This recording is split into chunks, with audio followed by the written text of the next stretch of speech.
The thunder crashed so loud it shook the windows of Jerome Washington's small farmhouse. The storm had been building all evening, and now it was unleashing everything it had on the Montana countryside. Jerome had served 3 tours in Iraq, so loud noises didn't usually bother him much. But this crash was different. It wasn't thunder. Something had hit his front porch hard. Jerome grabbed his flashlight from the kitchen counter and his pistol from the drawer. Old habits died hard, even 5 years after leaving the army. He'd learned the hard way that it was better to be prepared than sorry. The wooden floorboards creaked under his boots as he made his way to the front door. The wind was howling something fierce when he stepped outside. Rain hit his face like tiny bullets, and he had to squint to see anything through the darkness. His flashlight beam swept across the porch, and that's when he saw it. At first, Jerome thought maybe a tree branch had fallen, or someone's car had skidded off the road. But as the light settled on the figure slumped against his porch railing, his blood ran cold. This wasn't human. Not even close. The creature was tall, probably 6.5 feet if it was standing. Its skin looked like someone had mixed blue paint with gray cement, rough and textured in a way that reminded Jerome of a lizard he'd seen in the desert overseas. But what really caught his attention were the slits along its neck, opening and closing slowly like gills on a fish. Dark liquid was seeping from several wounds across its chest and arms, staining Jerome's wooden porch. Jerome's hand tightened on his pistol. Every instinct from his military training was screaming at him to call this in, to get back up, to treat this as a potential threat. But as he watched the creature struggle to breathe, another part of him kicked in. The same part that had made him run into burning buildings to pull out wounded soldiers, regardless of whether they were American or Iraqi. Damn it all to hell, Jerome muttered under his breath, sliding his gun back into his waistband. The creature was hurt bad. Real bad. Jerome had seen enough wounded men to know when someone was fighting for their life, and this thing was definitely losing that fight. Whatever had happened to it, wherever it had come from, right now it was just another living being that needed help. Jerome bent down and carefully lifted the alien under its arms. It was heavier than he expected, but his years of farm work had kept him strong. The creature's skin felt warm despite the cold rain, and he could feel its heart beating rapidly against his chest as he carried it inside. His living room suddenly felt very small as he laid the alien down on his old leather couch. The creature's head lolled to one side, and Jerome could see more of those breathing slits along its jawline. They were barely moving now. Jerome rushed to his bathroom and grabbed his first aid kit. It was military grade, not some drugstore version. He'd learned to patch up all kinds of wounds during his time overseas, though he'd never worked on anything quite like this before. When he returned, the creature's eyes were open. They were unlike anything Jerome had ever seen. Large and silver, like polished mirrors, but with a depth that suggested real intelligence behind them. And fear. Lots of fear. "Hey there," Jerome said softly, raising both hands so the creature could see he wasn't holding any weapons. "I'm not going to hurt you, okay? You're safe here." The alien's mouth opened and closed several times, making sounds that seemed random at first. But gradually, the sounds began to form something that resembled words. "You," it said, the voice rough and strained. "You help me?" Jerome felt his eyebrows shoot up. The thing could speak English, or at least something close to it. "Yeah, I'm helping you. Already started, actually." He opened his first aid kit and began pulling out bandages and antiseptic. The alien watched his every movement with those huge silver eyes. "I am called Vel," the creature said, its voice getting a little stronger. "But why do you give aid to me, human? You know nothing of what I am." Jerome paused in his work, looking up into those alien eyes. It was a fair question. For all he knew, this thing could be dangerous. It could be carrying diseases, or be part of some invasion force, or any number of things that would make helping it the worst possible idea. But as he looked at Vel lying there, bleeding on his couch, all he saw was someone who needed help. "You're hurt," Jerome said simply, going back to cleaning the worst of the wounds. "You needed help. That's really all I need to know right now." Vel was quiet for a long moment, just watching Jerome work. Finally, it spoke again, and there was something like wonder in its voice. "This is not the way of most beings I have known." By the second morning, Jerome was starting to wonder if he'd made a mistake letting Vel stay. Not because the alien was dangerous or threatening, but because Jerome had gotten used to living alone. He liked his quiet routines, his simple life without complications. And having a 6.5-foot tall blue-skinned visitor was definitely a complication. But Vel surprised him. The alien's wounds were healing at an incredible rate. What would have taken a human weeks to recover from seemed to be mending in days. By the third morning, Vel was moving around the house carefully, those silver eyes taking in everything with obvious curiosity. Jerome was fixing his morning coffee when he heard a loud crash from outside. He rushed out to find Vel standing next to his woodpile, looking embarrassed. The alien had apparently tried to help by stacking firewood, but underestimated his own strength. Split logs were scattered everywhere. "I apologize," Vel said, his voice much clearer now than it had been that first night. "I wish to help, but I am not familiar with the strength needed for human tasks." Jerome looked at the mess, then at Vel's genuinely apologetic expression, and started laughing. "Well, I guess that's one way to split wood. Come on, let me show you how we do it around here." That's how Jerome found himself teaching an alien how to do farm chores. Vel was eager to learn and surprisingly gentle once he understood how fragile human-made things could be. The alien followed Jerome around like a curious student, asking questions about everything from the chickens in the coop to the old tractor rusting in the barn. "Your people live alone like this often?" Vel asked on the fourth day.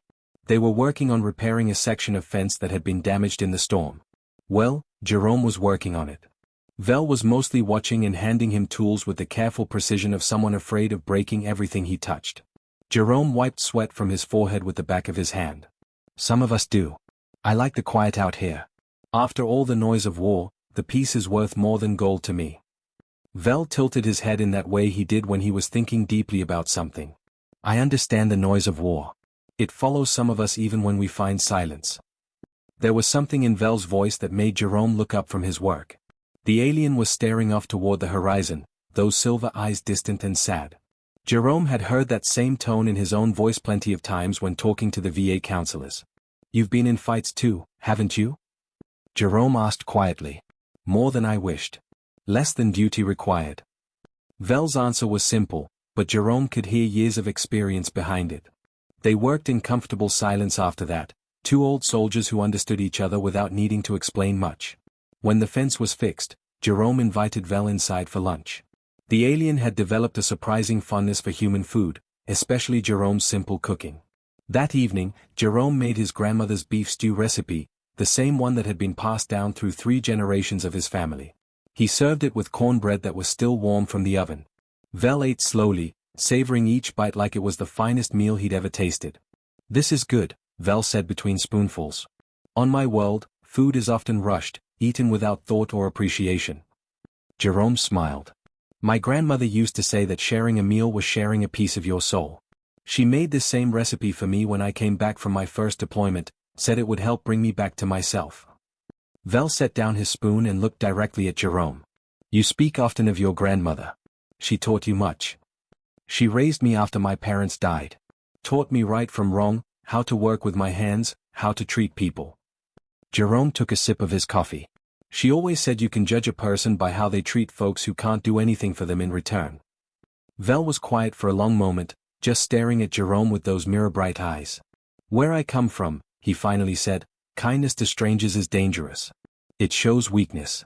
It invites betrayal. You know nothing about me, what I might be capable of, yet you have given me shelter, food, care, and ask for nothing in return. This puzzles me greatly." Jerome shrugged, suddenly feeling uncomfortable with the intensity of Vel's stare. "You needed help. That's enough reason for me." "But why?" Vel pressed. "I could be your enemy. I could bring danger to your door. I could repay your kindness with harm." "Could you?" Jerome asked, meeting those silver eyes directly. "Would you?" Vel was quiet for nearly a full minute. Finally, he shook his head slowly. "No. I would not. But you did not know this when you helped me." "Maybe not. But I figured if you were going to hurt me, you would have done it already. Besides, you were bleeding out on my porch.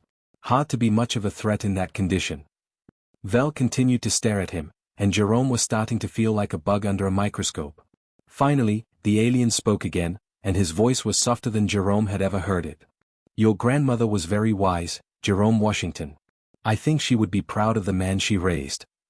Something in Vel's tone made Jerome's chest tighten. He cleared his throat and stood up to collect the dishes. "She was a good woman. Would have liked you, I think. She always said there was good in everyone, you just had to look for it sometimes." As Jerome washed the dishes, he could feel Vel watching him from the kitchen table.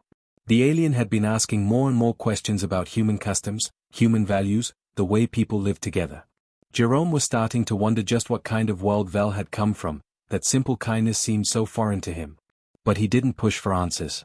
Vel would tell him what he wanted to tell him, when he was ready. For now, it was enough that they understood each other. Jerome was pouring his morning coffee when he heard the helicopters. At first, he thought maybe it was just military training exercises from the base 2 hours south. But as the sound got closer and louder, he realized these weren't heading somewhere else. They were coming straight for his farm. He walked to his kitchen window and felt his blood turn to ice. Black helicopters were circling his property like vultures. Military vehicles were rolling up his dirt driveway, kicking up clouds of dust. Men in dark suits were getting out of unmarked cars, and soldiers were unloading equipment he'd never seen before during his time in the army. "What the hell?" Jerome muttered, setting down his coffee cup with shaking hands. Vel appeared beside him at the window, moving with that silent way he had of walking. Those silver eyes were scanning the scene outside, and Jerome could see something he'd never seen in them before. Fear. Real, deep fear. "Jerome," Vel said quietly, "I must tell you something important. Something I should have told you days ago." Before Jerome could answer, a voice boomed across his property through a megaphone, so loud it rattled the windows. "Jerome Washington. We know you're harboring an alien entity on your property. You have 60 seconds to bring it outside and surrender it to federal authorities." Jerome's heart was hammering in his chest. He looked at Vel, who was staring out the window with an expression Jerome couldn't read. "What aren't you telling me?" Jerome asked. Vel turned to face him, and those mirror-bright eyes were filled with something that looked like regret. "My name is not simply Vel. I am Supreme Commander Veltar of the Corvani Empire. My forces control 17 star systems across this galaxy." Jerome blinked hard, sure he'd misheard. "Say that again?" "I command fleets that number in the thousands. Billions of beings across multiple worlds answer to my authority." Vel's voice was steady, but Jerome could hear the weight behind the words. "I was betrayed during peace talks with a rival faction. They tried to assassinate me during what was supposed to be a diplomatic meeting. I barely escaped in a damaged ship, and I crash-landed here, on your world." The megaphone crackled to life again.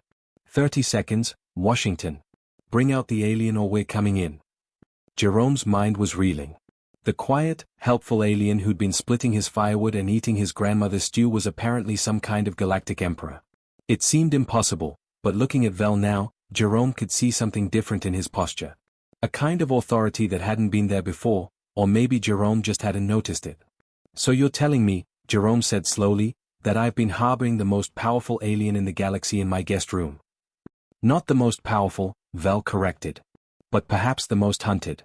My enemies have pursued me across 3 sectors of space. They will not stop until I am dead." He placed a hand on Jerome's shoulder, and Jerome was surprised by how gentle the touch was. "I have brought great danger to your door, my friend. I am sorry." The sound of splintering wood came from the front of the house. Jerome's front door, the same door his grandfather had hung 50 years ago, was being smashed in with a battering ram. Heavy boots thundered across his wooden floors. Federal agents. Nobody move. Armed men in tactical gear flooded into Jerome's kitchen, weapons raised and pointed at both of them. Red laser dots danced across Jerome's chest and Vel's torso. Jerome could see the fear in their eyes as they took in Vel's alien appearance. "Step away from the alien entity, Washington." The lead agent was shouting, even though he was only 10 feet away. "Move away now." Something hot and angry flared up in Jerome's chest. These people had broken into his home, destroyed his door, and were pointing guns at him in his own kitchen. More than that, they were threatening his guest. His friend. Without really thinking about it, Jerome stepped in front of Vel, spreading his arms wide to shield the alien from the weapons pointed at him. "He's my guest," Jerome said, his voice steady despite the adrenaline coursing through his veins. "You want him, you're going to have to go through me first." "Washington, you don't understand what you're dealing with," the agent yelled. "This entity is extremely dangerous. It could be carrying diseases, weapons, or technology that poses a threat to national security. The only threat I see right now is you people breaking into my house and pointing guns at me," Jerome shot back.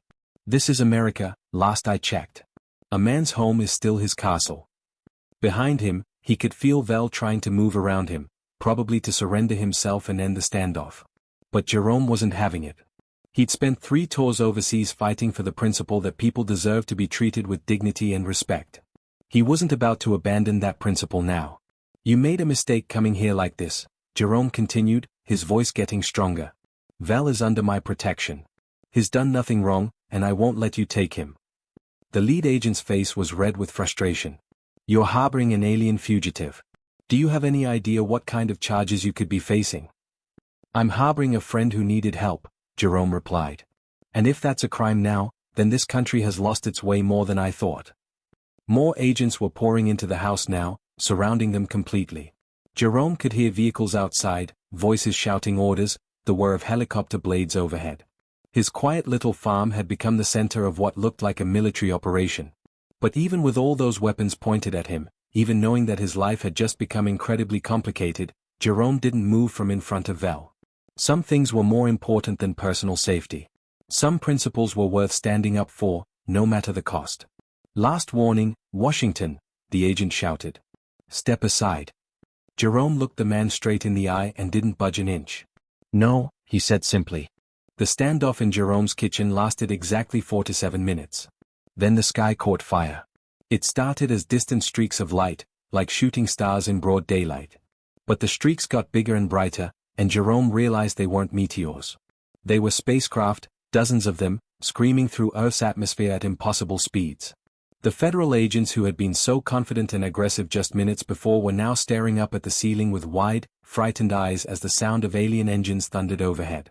Their radios were crackling with panicked voices, military commanders shouting orders that nobody seemed able to follow. All units, we have unknown aircraft entering restricted airspace. Command, these aren't aircraft, there's something else entirely. Get me the Pentagon on the line now. Val grabbed Jerome's arm with surprising gentleness. We must take shelter. This will become very dangerous very quickly. Jerome looked at the federal agents, who were still pointing guns at them but now seemed unsure what to do. Their carefully planned operation had just become something none of them were prepared for. My basement, Jerome said. It's reinforced. Built it myself with concrete blocks thick enough to stop just about anything. As they moved toward the basement stairs, the lead agent stepped in front of them. You're not going anywhere with that thing. A massive explosion somewhere outside shook the entire house. Dust rained down from the ceiling, and every window in the kitchen rattled in its frame. The agent stumbled, and Jerome could see the fear in his eyes now. You want to stand here and argue while the world's coming apart around us? Jerome asked. Be my guest. But I'm getting somewhere safe. He and Val made it to the basement just as the real battle began overhead. Through the small basement windows, Jerome could see flashes of light brighter than lightning. The sound was incredible, like thunder that never stopped, mixed with noises he'd never heard before. High-pitched whines, deep rumbling booms, and underneath it all, the scream of aircraft engines being pushed beyond their limits. What's happening up there? Jerome asked, settling onto an old crate next to the furnace. Val was pacing back and forth in the small space, his silver eyes reflecting the flashes of light from outside. My people have found me. But not just my loyalists. The rebels have come as well. Another explosion, this one close enough to shake dirt loose from the basement ceiling. Jerome could hear the federal agents upstairs, shouting into their radios and getting only static in return. They're tearing each other apart up there, Jerome observed, watching the light show through his basement window. Loyalists fighting rebels, Val confirmed, flinching as another blast shook the house. Both sides need me, but for different reasons. My loyal forces want to rescue me and restore order to the Empire. The rebels want to eliminate me permanently so they can seize control. A sound like a freight train passing overhead made them both duck instinctively. Through the window, Jerome could see military jets streaking across the sky, but they looked like toys compared to the alien ships. Earth's fighters were fast, but the alien craft moved like nothing Jerome had ever seen, turning on angles that should have been impossible. And Earth got caught in the middle, Jerome said grimly. I fear so. This was never supposed to involve your world. I only sought temporary refuge until my wounds healed. The battle raged for 2 hours. Jerome's radio picked up fragments of news broadcasts between bursts of static. Reports of alien ships over major cities, military bases going to high alert, world leaders being moved to secure locations. His quiet little farm in Montana had somehow become ground zero for what might be humanity's first contact with hostile aliens. Then everything went quiet. The sudden silence was almost more unsettling than the noise had been. Jerome and Val crept up the basement stairs to find the federal agents gone. His front door hung open, and through it, Jerome could see something that made his blood run cold. A ship the size of a city block had landed in his pasture, right where his cattle usually grazed. It was sleek and dark, like polished obsidian, and it hummed with barely contained energy. Smaller ships were scattered around it like deadly metal flowers. Figures were emerging from the ships. Tall aliens in ornate armor that gleamed gold and silver in the afternoon sun. Behind them came others in darker gear, their armor black as night.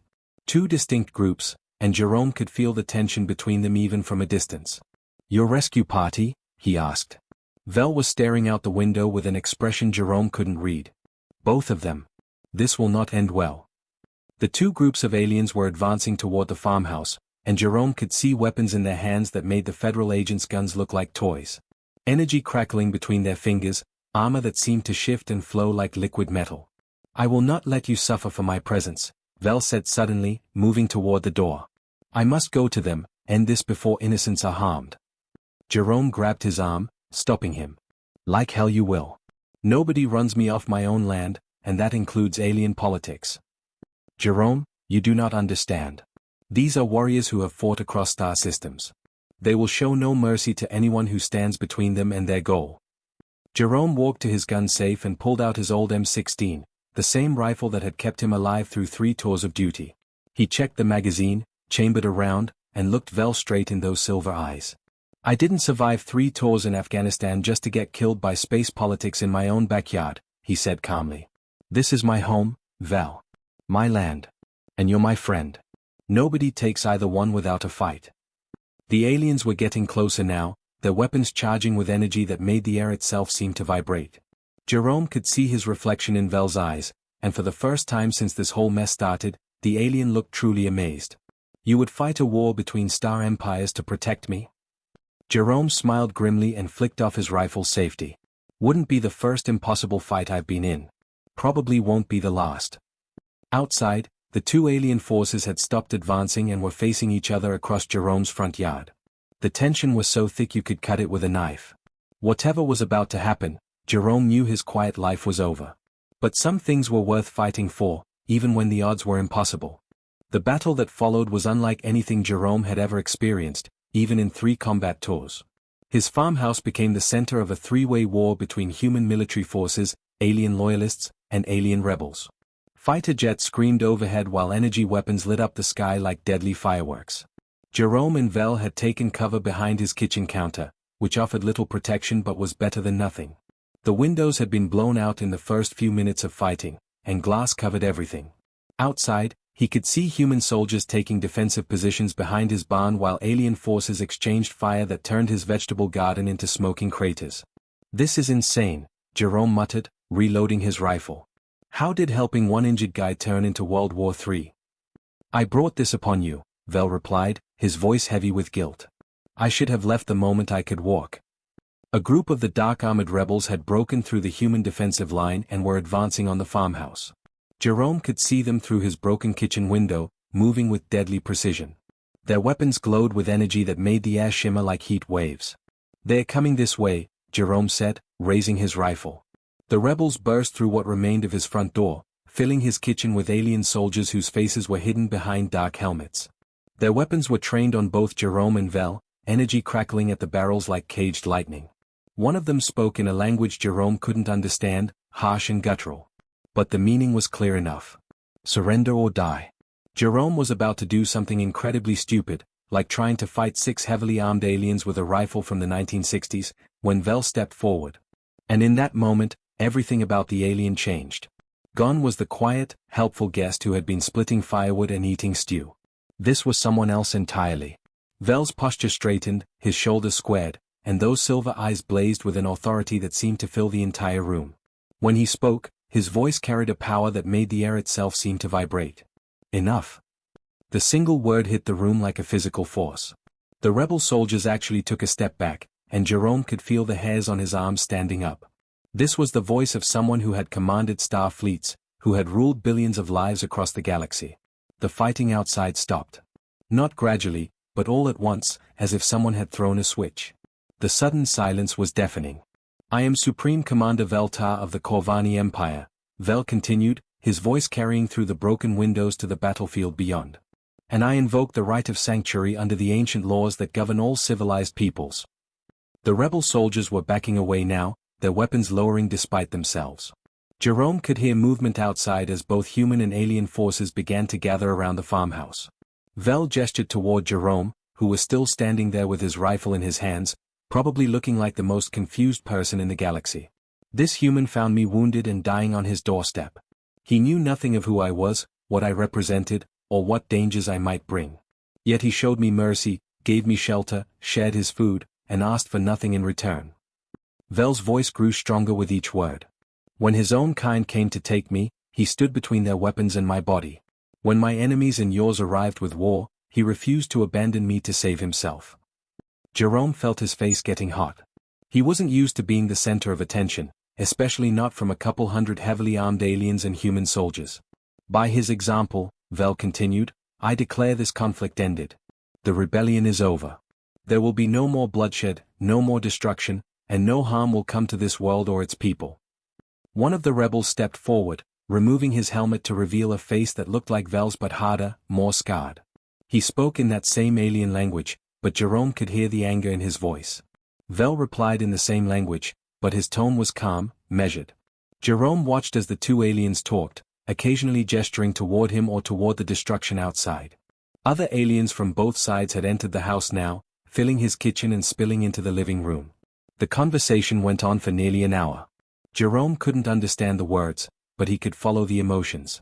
Anger giving way to frustration, frustration to reluctant respect, and finally to what looked like acceptance. Whatever Vel was saying, it was working. Finally, the scarred alien nodded slowly. He looked at Jerome for a long moment, then said something that made Vel smile. What did he say? Jerome asked. He said you fight like a warrior despite being hopelessly outgunned. He respects that. Vel turned to address the assembled aliens in English now. The terms are these, the rebellion ends here. There will be amnesty for all who participated, but the old ways of ruling through fear and strength alone are finished. We will learn from what we have seen here today. Over the next few hours, Jerome watched in amazement as Vel essentially rewrote the government of an interstellar empire from his kitchen table. The alien who had been quietly helping with farm chores was negotiating treaties that would affect billions of lives across dozens of star systems. When it was all over, when the last of the human military had withdrawn and the alien ships were preparing to leave, Vel approached Jerome one final time. I owe you more than I can ever repay, Vel said. I offer you a place in my empire. Wealth beyond imagining, planets to rule, a fleet of ships to command. Jerome looked around his destroyed kitchen, at the bullet holes in his walls and the scorch marks on his floors. His quiet life was definitely over, but maybe that wasn't entirely a bad thing. Then he shook his head. I appreciate the offer, I really do. But I've got everything I need right here. This is my home, my land. I wouldn't know what to do with a planet. Vel smiled, and Jerome realized it was the first completely happy expression he'd ever seen on the alien's face. Then I offer you something else. Something more valuable than wealth or power. Vel placed a hand on Jerome's shoulder. My word, sworn before witnesses, that your people will know peace from mine. No human will ever fear the stars because of my kind. We will remember what you taught us about mercy, about kindness to strangers, about standing up for what's right even when it costs you everything. As Vel's ship lifted off from Jerome's pasture, rising into the evening sky like a second sun, Jerome stood on what was left of his front porch and watched until it disappeared among the real stars. His house was a wreck, his farm was torn up, and he'd have a lot of explaining to do to his insurance company. But as he looked up at the stars that night, Jerome smiled. Somewhere up there, an empire was learning to rule with compassion instead of fear. And it had all started with helping a stranger who needed it.